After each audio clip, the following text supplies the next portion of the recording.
पिछले साल हुई हरियाणा इलेक्शंस में 22 अलग अलग लोगों ने वोट डाले थे और उन सबके वोटर आईडी कार्ड पर फोटो एक ही लगी थी, ये वाली फोटो।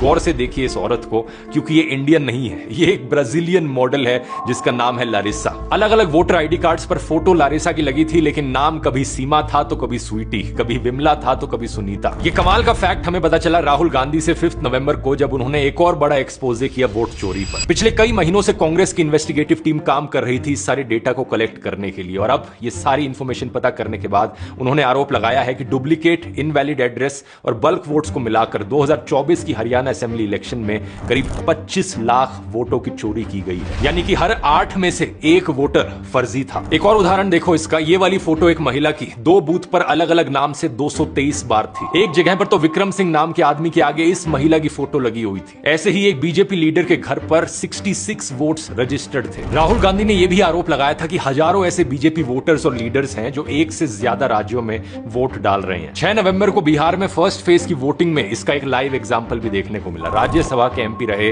बीजेपी के राकेश सिन्हा ने फरवरी में दिल्ली इलेक्शंस में वोट डाला था और अब बिहार में भी वोट डाला। इसी तरह बीजेपी के संतोष झा ने भी पहले दिल्ली में वोट किया और अब बिहार में भी वोट डाला है। बीजेपी के एक और वर्कर ने भी ऐसा ही किया। अब वापस आए ब्राजीलियन मॉडल लारिसा के केस पर, तो जिन वोट्स पर लारिसा की फोटो लगी हुई थी उनमें से एक ये महिला थी जिसकी 2022 में ही मौत हो गई थी। इसी तरह एक दूसरी महिला पिंकी ने कहा कि उसके वोटर कार्ड पर गलती से लारिसा का फोटो आ गया था, जिसके बाद उसने आधार कार्ड से वोट दिया। यहां सवाल ये उठता है कि वोट डालते समय फोटो मैच किया जाता है, तो पिंकी को बिना फोटो मैच के कैसे वोट डालने दिया गया। लारिसा ने खुद इस मामले पर रिएक्ट करते हुए कहा कि यह उनकी एक पुरानी स्टॉक फोटो है जिसे उनकी जानकारी के बिना इंडिया में इस्तेमाल किया गया। मजाक में वो कहती हैं कि अब वो हिंदी के कुछ वर्ड सीखेंगी और फिर इंडिया में भी फेमस हो जाएंगी। ये हालत कर दी है दोस्तों आज के दिन इलेक्शन कमीशन ने इंडियन इलेक्शंस की। जिन इलेक्शंस को एक समय पर दुनिया भर में स्टडी किया जाता था, अब वो एक लाफिंग स्टॉक बन के रह गई। और ये सब इलेक्शन कमीशन की वजह से हो रहा है। जांच करने की बात तो बहुत दूर, उन्होंने इन एलिगेशंस का जवाब तक नहीं दिया। राहुल गांधी के अनुसार अगर हरियाणा में ये वोट चोरी ना होती तो रिजल्ट कुछ इस तरीके से दिखता, 73 सीट्स कांग्रेस की